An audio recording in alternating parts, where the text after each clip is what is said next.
shqiptarit i ndodhi një fenomen misterios gjatë aksidentit. Zoti Nadir jam Xheku dhe po i shkruaj nga Munchen, një qytet i Gjermanisë. Para 2 muajsh psova një aksident me makinë. Ishte shumë i rëndë dhe kam shpëtuar për një fije floku. Por arsyeja pse vendosa që të shkruaj është se para se të shkaktojë aksidenti, ndodhi një fenomen i çuditshëm që më ngjedh sa herë kujtoj. Familjarët e din, por ti padyshim je informuar dhe nëse është e mundur, do të lutesha që të më shpjegoje se çfarë mund të ketë qenë. Isha duke udhëtuar dhe një kamion përplasi makinën time disa metra larg. Veç se përpara se të ndodhte ky aksident, 1 metër përballë meje u shfaq një qenje. Pas përplasjes huma ndjenjat dhe ka qenë ora 18:02 sekonda. Më vonë e ka marrë veten, në orën 0:20 minuta. Pra isha në një gjendje shok, nuk di si ta them në shqip, por më thanë se mjekët kishin vënë re që kisha vetëm rrahje zemre dhe isha në gjendje vërtet kritike. Por ashtu si thua dhe ti, kjo histori nuk mbaron këtu.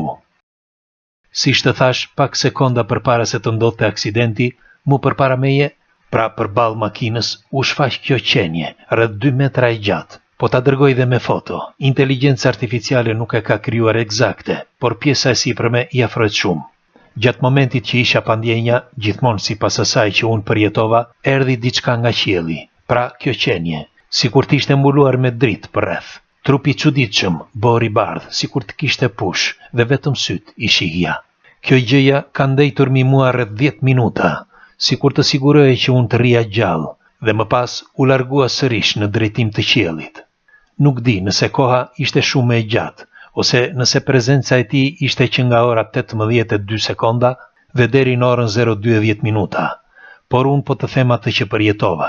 Nuk di se çfarë ishte, por prezenca e tij më jep të shpresë. Këto ditë që po të shkruaj jam ende në shtëpi dhe po mundohem që të marr veten dal nga dal. Megjithatë, mendja më rri gjithmonë atje, tek ajo qenje. Sipas teje, çfarë ishte? Nuk e prodhoi mendja ime, sepse unë e di mirë se çfarë pash, por një fjala jote do të më ndihmonte. Nuk di të them më tej, por do të jetoj me këtë mister të madh dhe nuk do ta harroj kurrë. Para pak ditë të shkërkova përgjigje edhe në ChatGPT, por dëshiroj një mendimin tënd. Të përshëndes dhe faleminderit që ke hapur këtë dritare për të diskutuar fenomene të tilla. Xhek, do mundohem që të përgjigjem. Gjatë momenteve të aksidenteve ka një pafundësi njerëzish që dëshmojnë për fenomene të tilla.